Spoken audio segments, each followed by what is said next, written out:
Let's talk about self-love. You know, that thing that's supposed to be the foundation of all of our relationships, including the one with ourselves. For years, I have battled, like so many other gay men, with shame, body image, and feeling like I don't fit in. And if you're like me, maybe you've tried all those self-love affirmations and daily journaling practices out there, but somehow it just doesn't work. In this video, I'm sharing a different take on self-love that actually helped me and might be the key for you too. It's not what you'd expect, but it could completely transform how you see yourself. As gay men, building self-love is so important for us. It's the foundation for healthy relationships, for feeling good with who you are, and it gives you the courage to live an authentic life in a society that doesn't always accept us.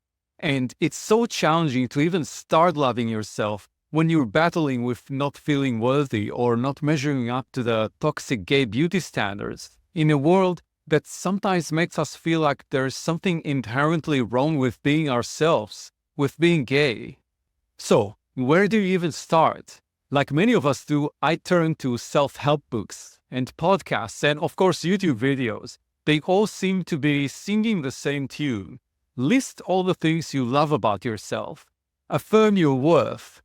Look in the mirror and tell yourself you're beautiful. For the longest time, I thought self-love was about ticking off boxes. You know, I'm worthy because I'm smart, or I'm worthy because I'm successful, or I'm worthy because I look a certain way. Basically, if I could achieve enough or look good enough, then maybe I could finally love myself. And you know what? I tried it all. I'd stand in front of my bathroom mirror and trying to convince myself that I was worthy because of my beautiful eyes and stuff, or because of my business success. But no matter how awkward it was, or how much time and energy I wasted on this, it just didn't seem to do much. And then, of course, there's the popular self-help advice of journaling affirmations like, I love myself because. You list all the things you like about yourself, and supposedly this would lead to self-love. But here's the problem. This approach creates conditions for loving ourselves. It's like, I'll love myself if I'm successful today, or I love myself if I look great. But what happens if you wake up looking like you've been hit by a truck? What happens when you feel like you've failed in something? Does that mean you suddenly don't deserve love? Even worse, it creates a harmful comparison. If I believe I'm lovable because of my achievements, am I also saying that someone with fewer achievements is less worthy of love? It reminds me of how we fall for someone else. At first, everything is exciting and new. You're drawn to their mystery. You feel sparks and magic flying in the air whenever you're together. But we all know what happens after a while. The butterflies fade, and when we get more familiar, we get used to all the good things about them, and we start taking it all for granted. And we become more critical of them. We suddenly see all the flaws. And now, something that we thought was cute might become a bit annoying. That's just what happens with familiarity. Now, think about how familiar you are with yourself. You've been living with yourself every single day of your life, expecting to feel the same excitement or butterflies about who you are? It's just unrealistic. And this is where I had my big aha moment. Trying to love myself the romantic way, like I'd fall in love with someone else, doesn't make sense. So it's gotta be another kind of love. Let's look at the way a parent loves their child. Imagine asking a parent why they love their child. You're not going to hear, oh, because Timmy always gets straight A's, or because Leo is such a kind and caring big brother. No, they'd probably look at you like you've lost your mind and say, what do you mean? It's my kid. Of course I love them. It's not about achievements or looks or behavior. It comes from an inherent bond, an unconditional care that exists simply because that child is theirs. Now, imagine applying that to yourself.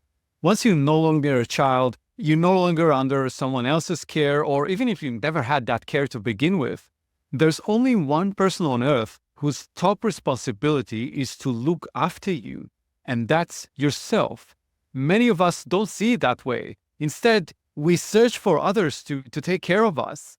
How many times you thought, if only I had a relationship, then I'd be happy? Or we might even surround ourselves with toxic friends who end up taking bad care of us because at least it's some form of attention, right? But what if instead we woke up each day and asked ourselves, what would I do today if my number one responsibility was to take care of this person? That's the mindset of self-love. And that's where people can get it wrong. So let's first talk about what loving yourself doesn't mean. Self-love isn't a feeling, it's an approach, it's a commitment.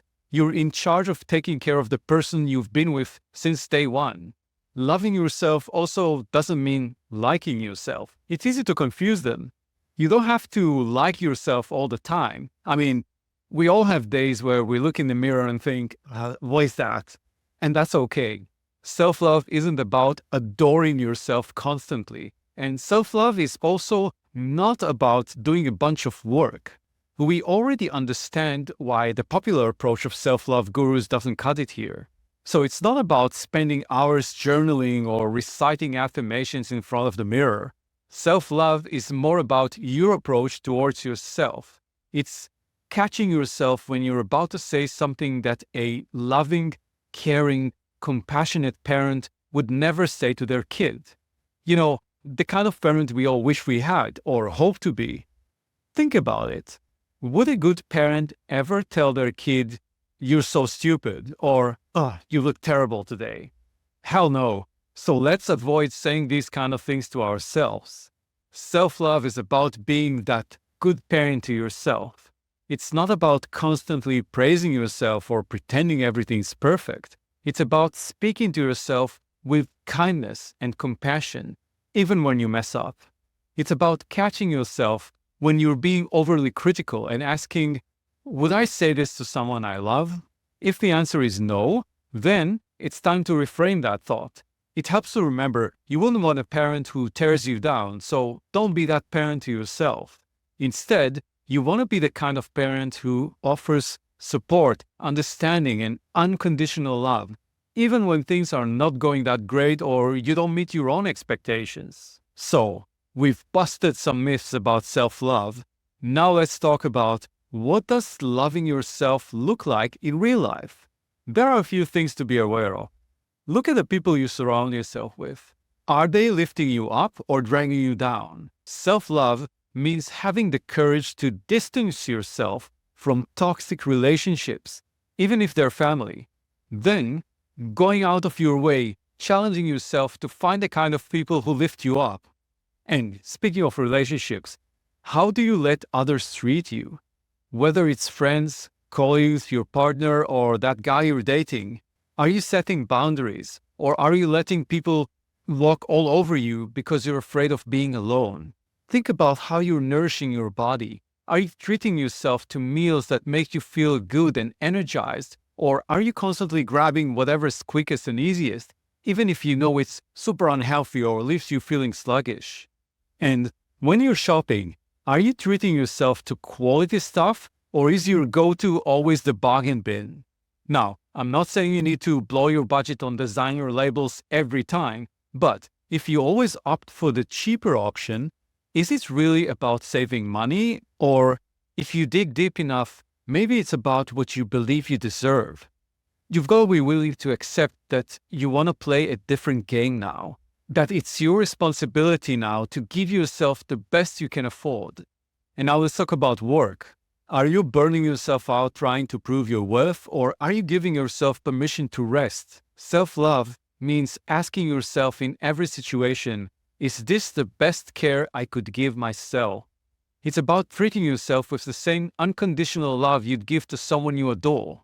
Now, I get it. This isn't easy, especially if you didn't grow up with great examples of unconditional love. Maybe you felt like you had to be the perfect kid to earn your parents' affection, or that your worth was tied to your grades or achievements. But here's the truth. You don't have to earn self-love. It's something you deserve. Full stop. I was lucky enough to have my late grandma, who was, for me, the perfect model of unconditional love. When I'm looking back at my childhood, I realize that No matter what I did, whether I was good or bad at school, cranky or cheerful, at my best or at my worst, she always loved me, always accepted me with a hug. And I realized later on that this kind of unconditional love is so rare and precious. It's what I want to always give to myself too. Now, I'm not saying that shift happens overnight. There's no magic wand you could wave and immediately love yourself unconditionally every minute of every day. It's a process that takes time. I still have days when I'm very far from my best. And sometimes I'd have a moment of awareness of like, hey, I'm being too hard on myself here. And on those moments, I've trained myself to replace the less kinder thought with, you're human, you're growing, and I'm proud of your progress. Always remember, you've been given the incredible responsibility of caring for yourself. It's not always easy, but it's so rewarding. So show up for yourself. Be your own cheerleader, your own protector, your own parent. And if you're finding value in my videos, then every week I have a new written piece that goes out to my private mailing list. It's free. It's super practical. I share strategies for finding love out there, navigating the world of gay dating and relationships, and just generally life lessons that took me 50 years to learn, and you get it every week. So check out the link in the video description and you're welcome to join.